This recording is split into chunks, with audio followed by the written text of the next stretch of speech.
Hey guys, what if and stuff here. I'm coming back at you with What If Deku Was a Hunter, Part 2. Where we left off. Oh, wait, I got it. Alright.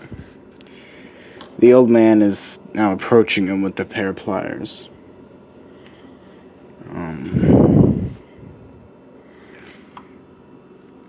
Slowly begins to grip up under his fingernails and says, "Did you see anything?" I saw she finally getting the message. He says, "No, sir, I didn't see anything." The pair of pliers come out from underneath his fingernail. He says, "Good. But we're going to have to do a little insurance to make sure you don't talk." And Asashi says, "What would that be?"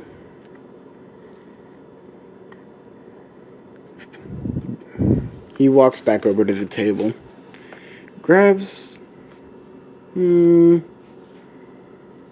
car battery. Yeah, 2 jumper cables too. Well, a pair of jumper cables.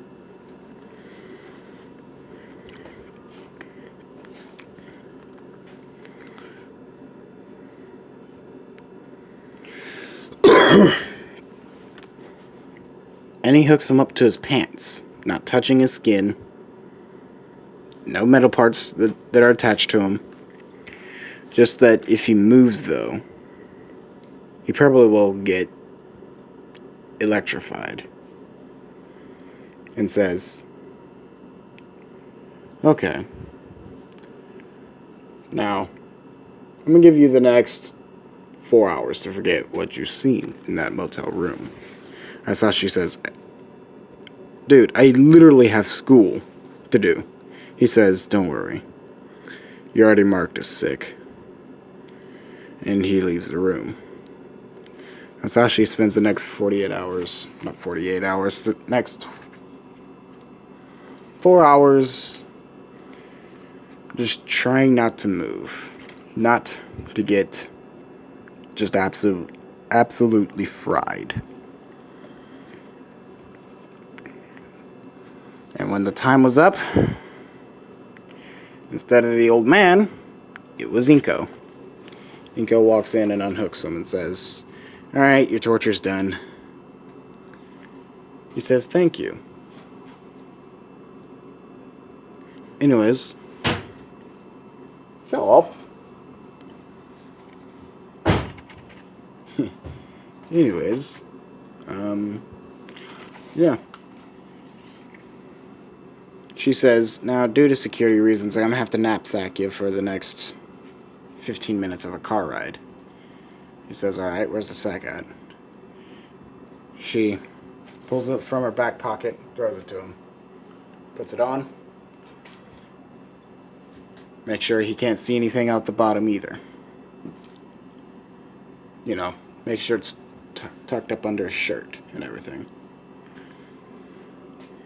He says, "Alright, mind helping guide me here?" She says, "Yeah." Just pushes him through the corridors and hallways and whatnot. And she says, well, it seems to get slightly brighter. He says, "I'm guessing we're outside by now." She says, "Yes."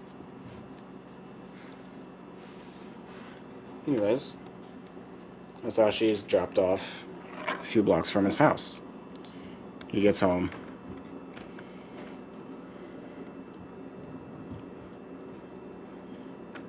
Masashi's mother had a missing persons report ready on standby if Masashi didn't come home in time.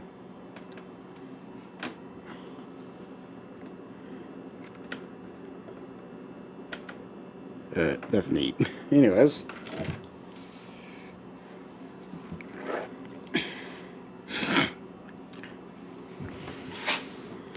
So, Masashi gets home. Says, "Hey mom, I'm back." His parents are worried sick. They're asking him what happened. He says, well, he doesn't say anything. He says, nothing happened. Where were you? Nowhere.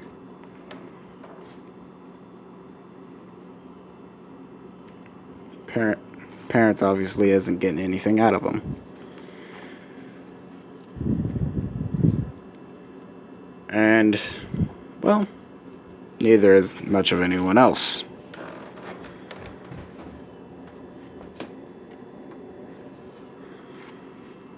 Anyways, Masashi, bit of a time skip here, finishes high school, was thinking about going to college, but no.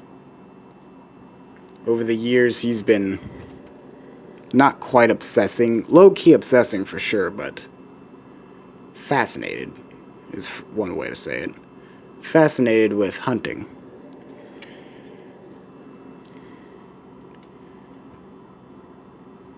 So anyways, and he remembers how to search for the omens of, angry spirits and stuff. So he goes to a junkyard, finds an old iron pipe, grabs a container of salt, puts it in a backpack, along with various other items, like a machete,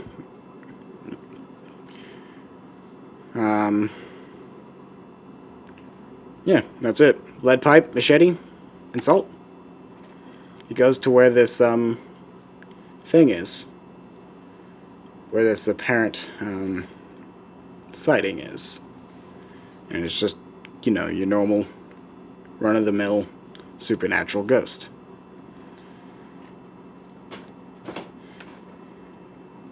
He gathers the information the best he can. As he's trying to work this case, Asashi sees someone he hasn't seen in a long time. Inko. This time she's dressed in Fed threads.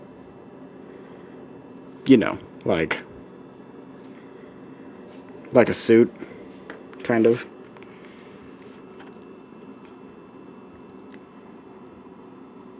And she managed to gather much more info off of it than what Isashi ever could. Just by showing that badge.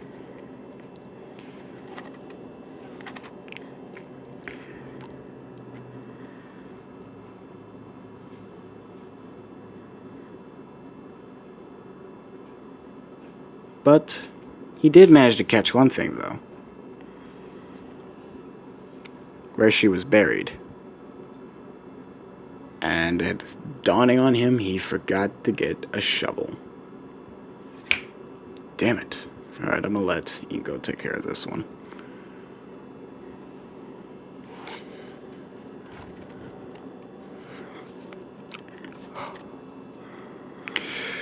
Anyways, he actually watches from afar as they dig up and burn the body.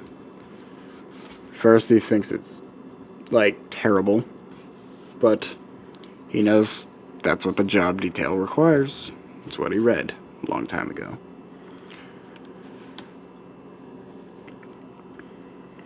Anyways, he gets back a lot later that night to his apartment complex. The old man and Inko were waiting for him. He looks at them both and says, "You guys, can I help you?" The old man says, "No, but we can help you by staying out of this business."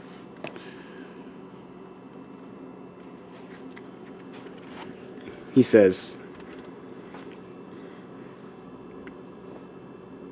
"But I don't see any other future but this business." The old man scoffs and says, "Yeah, right. Kid, you can go to college, get paid to rip people off, and make hella tons of money. It's called capitalism, kid. Suggest you look into that." Asashi shakes his head. Old man sighs. Alright, then what you got in the backpack? He shows them. And admitting, as he's unzipping, now there's one thing I forgot to take with me. A shovel. As he pulls out this huge container of salt. A lead pipe. Iron pipe. And a machete. He says, well, if you had the shovel, you would have had the entire thing right there just to be a ghost hunter alone. Maybe be able to defend yourself from vampires.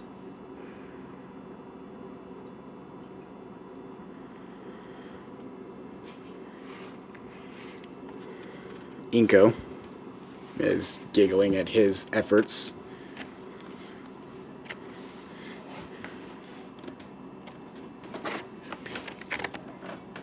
And then the old man looks at her and says, Inko, what did I say about laughing at babies? She says, sorry, sir. Still. Can't even speak English.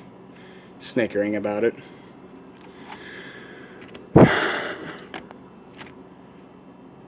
So you really want this job?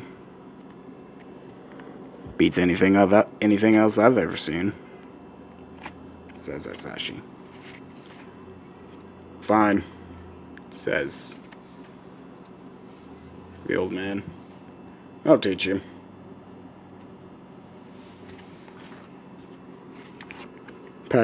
Pack some clothes. Put it in the duffel bag.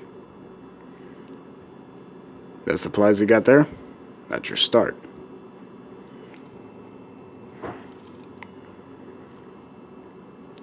Now, go ahead and pack up. Small amount of clothing. As all she does as he is instructed. 3 pairs of pants, 3 shirts, and a jacket.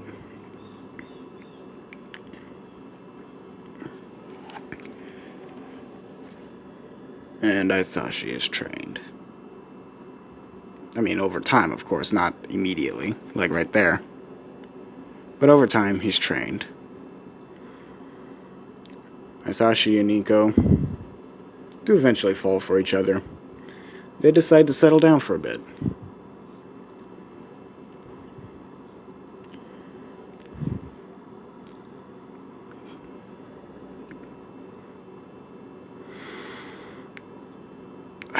I just had a huge brain fart. Anyways. They settle down, have kids. Well, have a kid.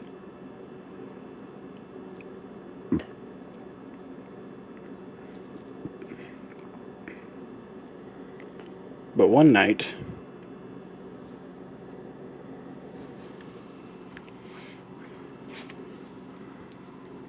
well, not one night, Deku, he was born now.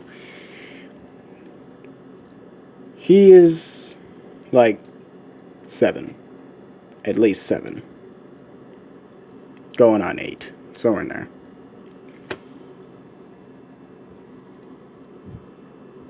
He's around 7 or 8 when this happens.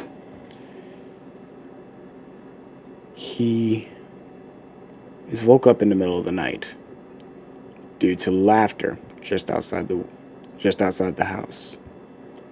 He takes a look. About 4 people walking up onto the lawn seem to be lighting something on fire that's in their hands. He's not quite sure what it is.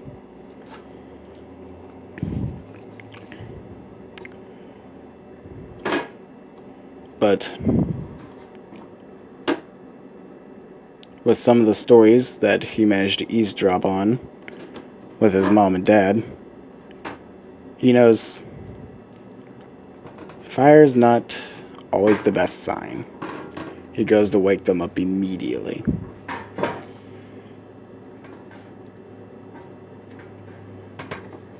As soon as the moment the words fire slip his mouth, and outside, Inko and Asashi run outside immediately. as these four guys chuck Molotov cocktails at their fucking house, setting it ablaze.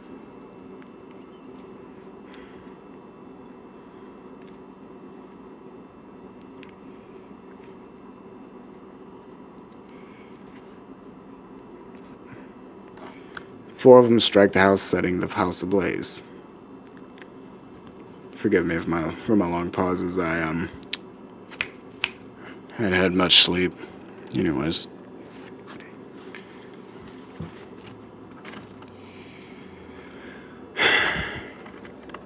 Setting the house ablaze. But a fifth Molotov cocktail comes out of nowhere. Definitely from the group of four's general direction.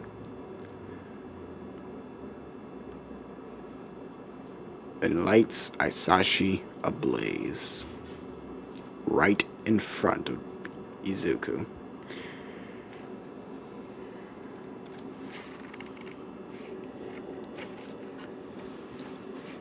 Inko, standing there utterly terrified, almost quite literally gaining the hunter's instinct back, looking at these four with an intent to kill. But she noticed something almost immediately while looking into their eyes. Their eyes are black. Like void of light black. Like how the screen is now. Just darker. Like a lot darker. And Inko, realizing this, chants something in Latin real fast. Deku barely understanding, even making out the verbal whatever the hell that was coming out of her mouth. 4 pillars of smoke emit from the 4 guys. They all float off, leaving the 4 guys dead in the yard. Inko, grabbing Deku by his arm, throwing him into a slightly older car, like mid-80s. Not American. Japanese. No. An import from Russia. A Letta. Throws him in the back and says, "Buckle up." And they get out of Dodge. They get out of that entire sector of the city, heading to an industrial part.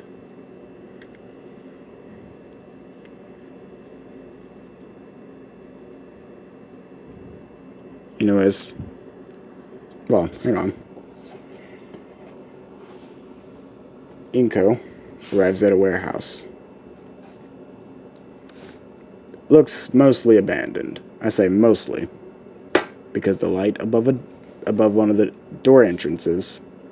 entrances is on.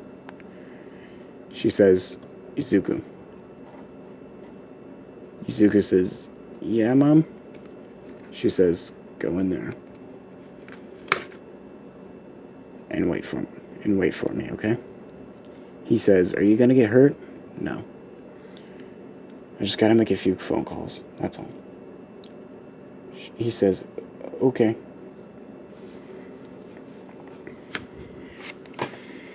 Izuku goes inside.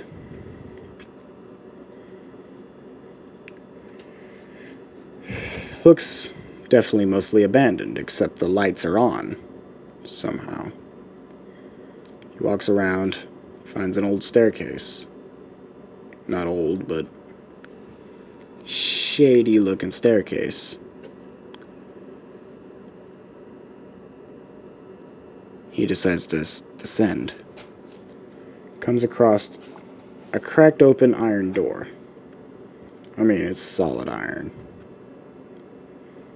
He pushes it open, taking a lot of his force to do so, but he does. And he sees an old man cocking a pistol, but sees it's just a kid. Puts the pistol in his back in the back of his waist and says, "What are you doing here, kid?" And he says, "My mom sent me here." Anyways, guys, I'm going to leave it off there. If you like the video, please like and subscribe. And if you have anything to say, leave it down in the comments. And, yeah, see you guys later.